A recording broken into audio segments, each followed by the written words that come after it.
Welcome to HPC News Bytes, a weekly show about important news in the world of supercomputing, AI, and other advanced technologies. Hi, everyone. Welcome to HPC News Bytes. I'm Doug Black. Hi, Shaheen.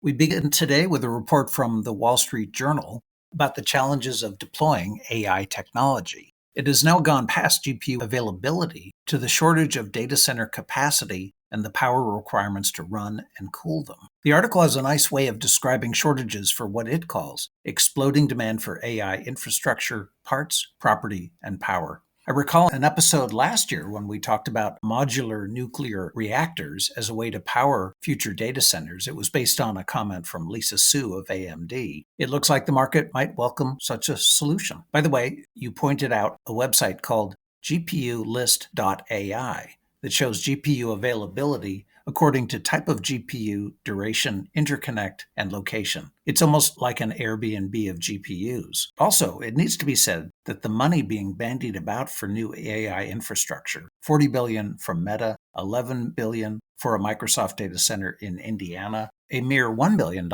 for Tesla's expanding AI capabilities, keeping in mind that the world's number one supercomputer costs $600 million.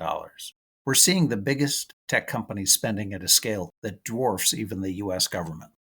Data centers used to be described in square feet. Nowadays, it's about megawatts. So when a rack can use over 100 kilowatts and you need 20,000 or 40,000 GPUs for AI workloads, it's not hard to get there. And when AI and GPUs are described as critical to national security, then you need a few data centers per country at least. So Infra-Tech, as some call it, is emerging as the next obstacle and market opportunity. Locations that have the advantages are the ones with a colder climate and low-cost power, like geothermal or hydropower. Then you need a building, ability to design and test full cluster configurations, and possibly to help finance it too. In addition, many data centers were designed for a lot less power density than AI requires, say 10, 20, or 40 kilowatts per rack, versus the 100 or 120 kilowatts per rack that we can see in high-end systems for AI.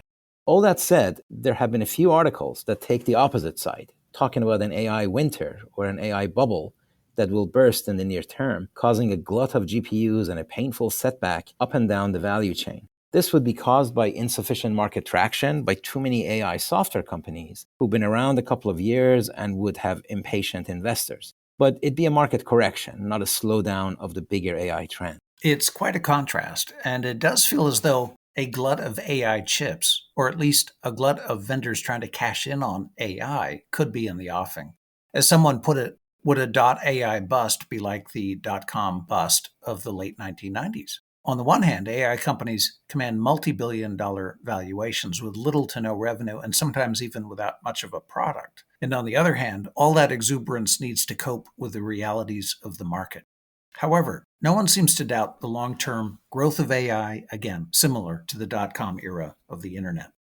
Trade wars and geopolitics is a recurring theme for us, and there was news that institutions in China have acquired recently banned NVIDIA AI chips in Supermicro and Dell systems. There are, after all, many roads to so great a market, wouldn't you say? Yes. While it is difficult to secure a long supply chain when systems may change hands several times, securing the chain of custody is a big deal. Vendors have strict and laborious processes to validate their customers, who in turn commit to restrictions about governing those systems. But chain of custody is also chain of trust, and there could be cracks. The article I read was actually pretty inconclusive in its reporting.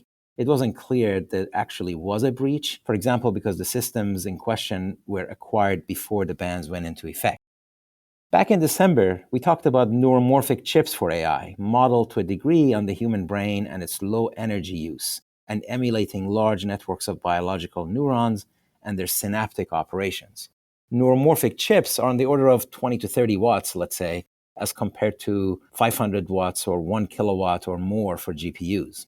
We also covered Deep South, a neuromorphic supercomputer in Australia that was to go live right around now and seemed to use FPGAs. Several other projects have also been announced, like IBM's True North, a startup called Rain, and BrainChip, also in Australia, that announced in February that they are accepting pre-orders for their system called Akida and presented as an edge AI box. Finally, Intel Labs has a project called Loihi, Well, there is news from Intel Labs and Sandia National Lab that they are using the next rev of that chip, Loihi 2, in a neuromorphic supercomputer called Hala Point. Neuromorphic chips typically perform synaptic operations, so the metrics are not the same as GPUs. The Hala Point system is said to be able to perform 20 petaops, as well as the equivalent to 15 trillion 8-bit operations per second per watt. This is a very respectable showing in terms of both performance and power efficiency compared to GPUs and CPUs. All right, that's it for this episode. Thanks so much for being with us.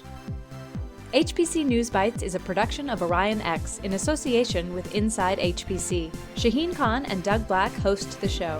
Every episode is featured on InsideHPC.com and posted on OrionX.net. Thank you for listening.